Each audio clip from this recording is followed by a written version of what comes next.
halfway through June, and it's snowing here in Montana. Right there's this is not Montana, Goat it's in the Flats. woods. It's so much Yeah, Montana in the woods. So, but yeah, this is a beautiful lake.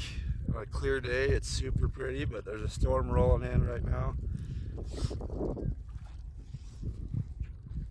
It's gorgeous. Generally, you can take a trail around that side of the lake and pop out up on top of Goat Flats, that big bald right there, and then drop down into the big hole, Seymour Lake and stuff. This is actually a glacier lake, so year-round the water's only in the 50s, so it's still pretty cold on a nice hot sunny day, but it's super clear water.